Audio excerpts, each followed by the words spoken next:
This segment of DoD TV's Wildlife Obsession is brought to you by PSC's Carbon Air. Experience performance. This week on Wildlife Obsession, we dive back into the journal. We're ending the month of November and we're starting off December with a bang. I went through bow season, into rifle season, never saw a mature deer. The Missouri antlerless season opens tomorrow morning. We're going to have a little bit of a family reunion and we're going to get after some Missouri does. The temperature's actually dropping throughout the day and it's going to be in the single digits this afternoon, so we're going to see what happens. Don't go anywhere, stick around. You're going to see it all right here on Wildlife Obsession.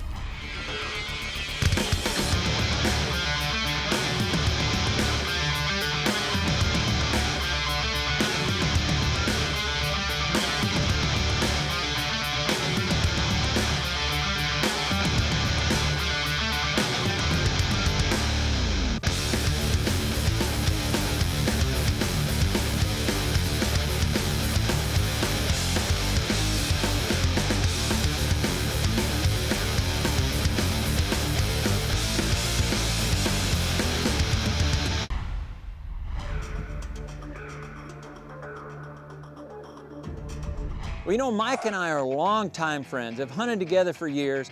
He's one of those guys, when you ask for a little bit of help, he's always there. When it comes to harvesting does during the antlerless season, he's the first one to pitch in. Mike's always there, always has been and always will be. Gun season has passed. Mike Joggerst is still in camp. Mike had the TC in hand, I had the PSE in hand, so it was a little bit different strategy. He could reach out and touch him, but I had to get him a little bit closer within bow range. That's pretty cool.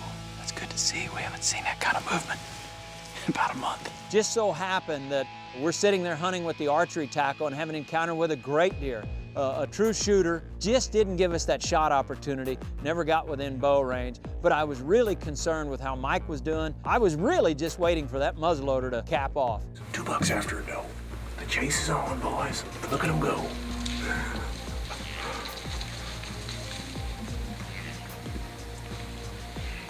Well, I'm gonna take a chance here and open this window, because I'm afraid if I get something that comes out of this corner where these last 2 bucks just went in, I don't know that I can get around far enough to get a shot at him, so I'll take a chance, just gonna have to sit back close to the back wall.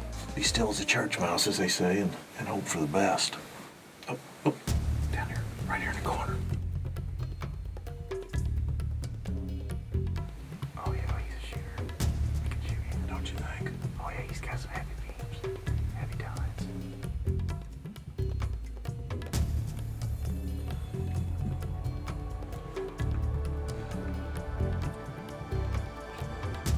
What do you think? He's a shooter. Got 2 does out here.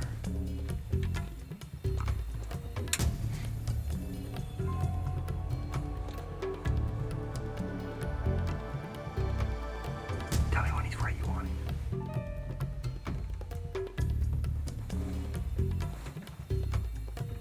Before he chases him, we better get him. You ready? All right.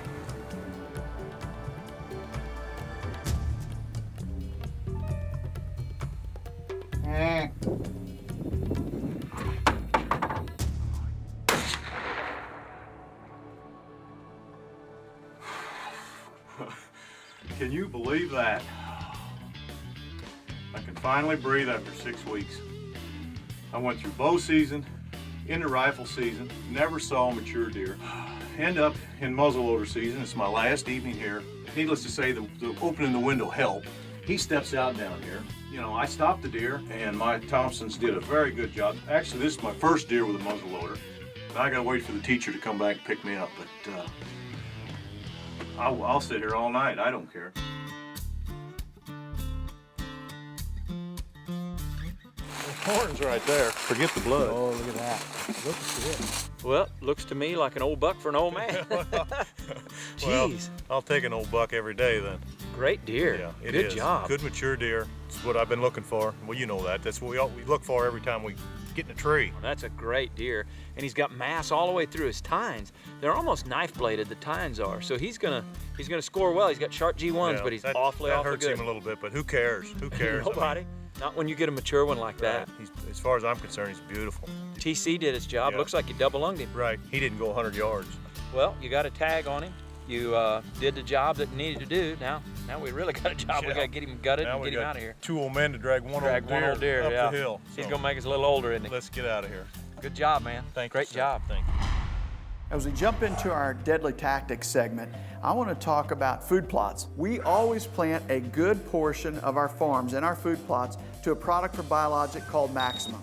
By and large, we plant it for one reason and one reason only, and that's the late part of November. Once that rut comes and goes, most of the does have been serviced, all of a sudden Maximum becomes an unbelievable magnet. A lot of deer heading back to those green fields. Late November is the perfect time to dive back into that green food source and take advantage of all the does coming there, what's going to follow looking for that last available doe other than those mature bucks. We have seen it year in and year out where the Maximum field, it's good early season, it dies down a little bit during the rut, but then all of a sudden in late November, it is magical. Fantastic product and one of the best tactics I can possibly give you. Have a food plot ready for that late part of November. Some years it's the best time to get on a mature buck.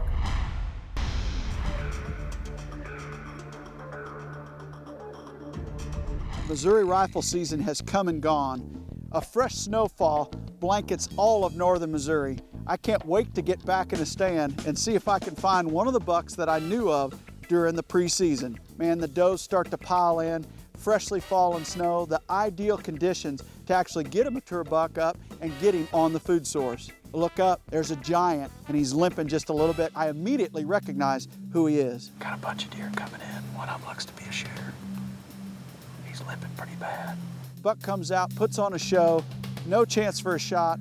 We climb down, and I'm probably as anxious to get my feet on the ground tonight as I have been the whole season. The Missouri antlerless season opens tomorrow morning. It's myself, Jared, my sister Barb, her husband Jim, Jared's mother Linda, and my daughter Taylor. We're gonna have a little bit of a family reunion, and we're gonna get after some Missouri does. We ready, Mark? I'm ready. First morning, I'm with Barb, Jared's with Linda. We're gonna see if we can't get them a couple does. Jared, there's two. The doe and a little one. The doe and a little one right out there.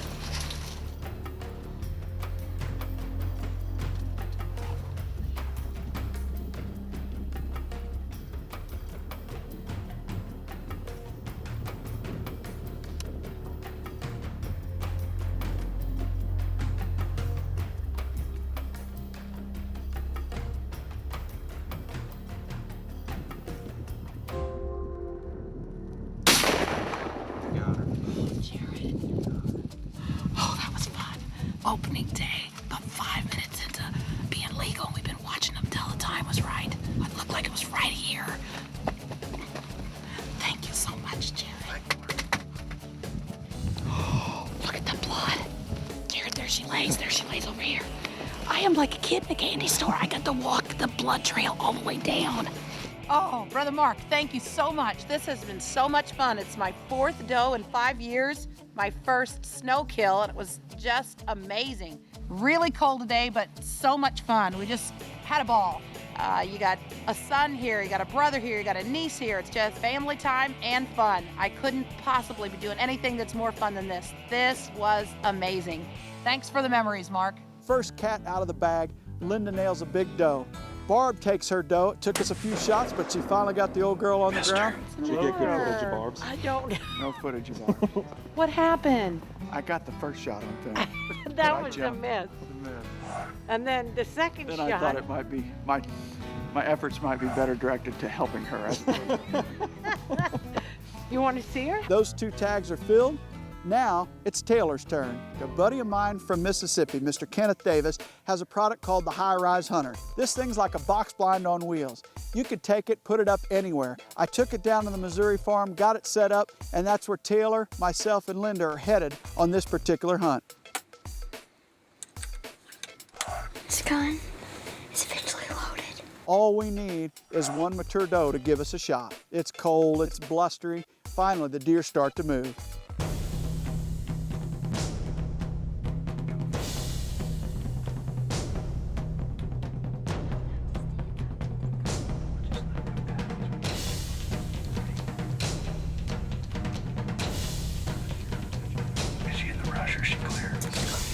Killer. Got her.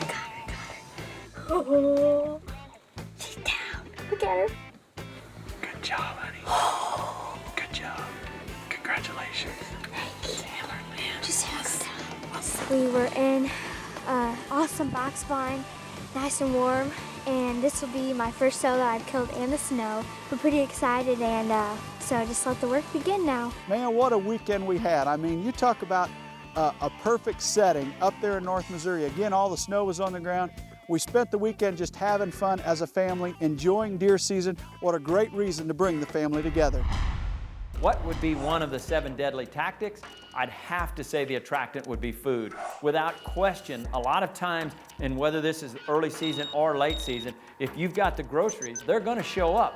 But when you have an attractant year-round, and we talk early on about green-to-green transfer, when those soybeans start turning yellow, we like to switch them over onto clover, or Green Patch Plus, or some other green food source. In addition to that, late season, we're always gonna have Biologic Maximum there, in addition to the corn and beans. That food source is the key to sucking those does in there and making sure that they've got ample supply of food so that you can do the job at hand or the task at hand by harvesting and managing your deer herd.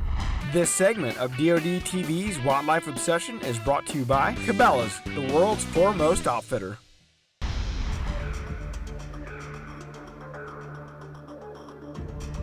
Well, I couldn't wait this year for first season shotgun. I knew I was going to have a limited time to hunt, but I was super excited about the season. You know, opening day in Iowa is kind of almost tradition. It's first Saturday of December, and I knew John wanted to get back to Iowa for that opening day. I had to miss yesterday opening day because of this ice storm. By this time of year, it hurts to get up, be ready by 3 o'clock in the morning. I pretty much have both hands on the wheel right now. This is the white knuckle driving. We're like 2 hours before first light. It's like 4 o'clock in the morning. It doesn't get light till like 6:30 or 7, so it's a couple hours before light. And we're gonna try to sneak into our shooting house so that we can maybe get to the morning movement, feeding pattern, and then we're gonna sit there all day. They gotta come eat sometime with this weather, so we'll see what happens. You know, right out of the chute, we opened the windows as it was getting light. Sure enough, there was a nice 3.5-year-old buck out there, and an up and coming, nice 2.5-year-old buck and a bunch of does, and nothing I wanted to shoot, but it was nice just to see those deer on their feet first thing in the morning. As the day progressed, we didn't see a lot of deer movement, but boy, did we see the turkeys. At one point, Dave and I counted over 220 turkeys in the field. And you know what? That's exciting. My other passion besides whitetail hunting is spring turkey hunting. And things look very promising coming into this year. Look at all those turkeys. That's amazing. I feel like I'm at a turkey farm. We haven't seen a ton of deer, but the turkeys have been entertaining us all morning. That's pretty cool. There's some kind of eagle up there. We've been seeing bald eagles all morning, and this eagle just lit in a tree. It's pretty cool. They keep spooking the turkeys.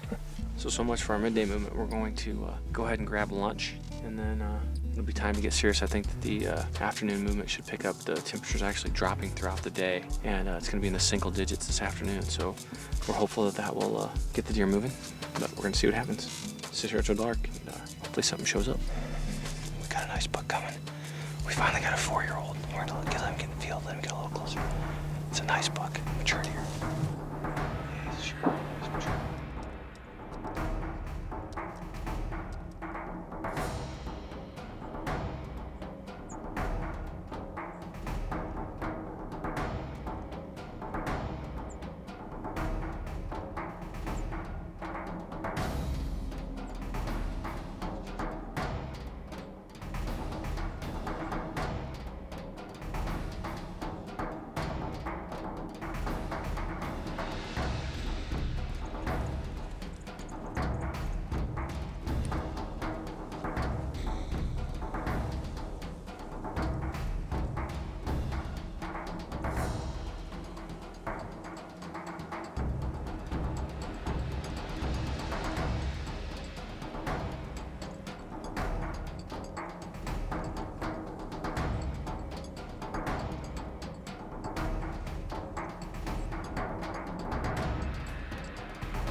We sat here all day. We got in here at first light. We were waiting for a mature buck to come to the field. Lots of nice young bucks and up-and-comers. And I made up my mind I wasn't gonna shoot anything unless we thought he was 4.5.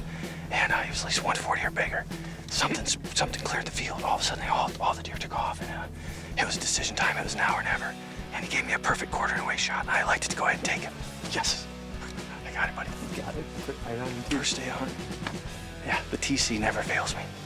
Yeah, he's down right there. All right, let's go take a look at it. This wind has really picked up. That's a high pressure system just rolling in, and we knew it would be good. My buck's down, big buck down. What a gorgeous deer, and what a show he put on for us tonight. This is my one and only day to hunt here in Iowa during the first gun season. I have some work commitments that I couldn't get out of, so I'm gonna be in Chicago the rest of this week. And yesterday, Dave and I got iced out, so we weren't able to hunt. But I'll tell you what, I had high hopes of tonight, even though I only had one day to hunt.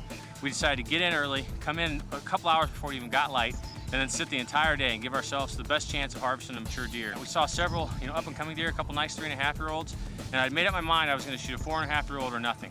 And sure enough, right at last light, this buck came in, dog and a doe. There at the end, something spooked the entire herd, and it was kind of now or never. It was decision time, and I opted to go ahead and take this deer, and I couldn't be happier.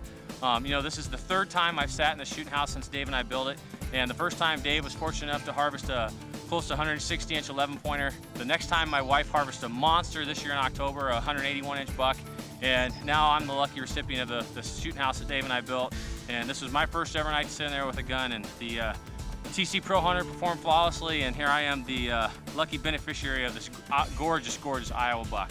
And this concludes my Iowa 2007 season, and I couldn't be happier. What a great deer, what a great hunt.